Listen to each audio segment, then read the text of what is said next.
Fir'aun. Orang Mesir kuno percaya bahwa Fir'aun adalah wakil dari para dewa di bumi, bahkan dianggap sebagai anak dewa matahari atau Ra. Jadi setiap kata-kata ataupun perintah Fir'aun dianggap sama dengan kehendak para dewa. Orang Mesir kuno menyembah Fir'aun dengan segala cara, seperti membangun kuil megah, memberi persembahan makanan, emas, hingga patung-patung besar yang menggambarkan Fir'aun sebagai makhluk setengah dewa. Bahkan ketika Fir'aun meninggal, mereka membuat piramida raksasa sebagai rumah kekal agar sang raja bisa hidup abadi bersama para dewa di alam baka. Zeus adalah dewa tertinggi dalam mitologi Yunani kuno, yang dikenal sebagai penguasa langit, petir, dan juga guntur. Ia dianggap sebagai raja para dewa yang memerintah di Gunung Olympus, pusat kediaman para dewa. Zeus adalah anak bungsu dari pasangan Kronos dan Rhea. Dalam mitologi Yunani kuno, Zeus dipandang sebagai pelindung hukum, keadilan, dan ketertiban di antara manusia dan dewa. Namun, dalam banyak kisah, Zeus juga dikenal karena sering menjalin hubungan dengan dewi maupun manusia, yang kemudian melahirkan banyak tokoh-tokoh pahlawan dalam mitologi Yunani. Zeus tidak lagi disembah secara luas, tetapi ia masih menjadi simbol budaya dan figur penting dalam sejarah kepercayaan Yunani kuno.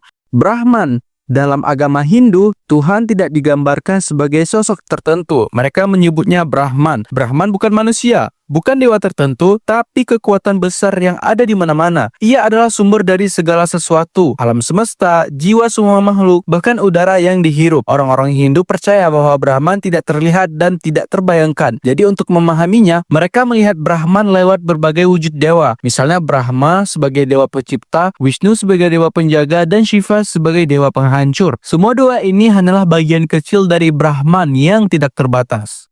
Ra adalah dewa matahari tertinggi dalam mitologi Mesir kuno dan dianggap sebagai pencipta segala kehidupan. Ia digambarkan sebagai seorang manusia dengan kepala elang, serta cakra matahari yang bersinar di atas kepalanya. Selama ribuan tahun, Ra menjadi pusat pemujaan rakyat Mesir kuno. Ia dipuja melalui ritual harian di kuil-kuil besar, salah satunya Heliopolis, kota yang menjadi pusat pemujaannya. Para imam menyiapkan persembahan berupa makanan, dupa, dan doa, serta menyucikan patung Ra setiap pagi sebagai simbol matahari terbit. Selain itu, rakyat Mesir juga membangun obelis atau pilar batu raksasa yang menjulang tinggi ke langit sebagai penghormatan kepada Ra. Obelis ini dianggap sebagai penyalur energi matahari ke bumi. Yahweh adalah nama Tuhan dalam agama Yahudi dan juga dikenal dalam kekristenan. Dalam bahasa Ibrani kuno, nama ini ditulis sebagai YHWH atau Tetragrammaton, yang berarti aku adalah aku atau aku yang ada. Nama ini mencerminkan keberadaan Tuhan yang kekal, tidak diciptakan, dan menjadi sumber dari segala sesuatu. Dalam kepercayaan Yahudi, Yahweh adalah satu-satunya Tuhan yang Maha Esa, pencipta langit dan bumi, serta pemelihara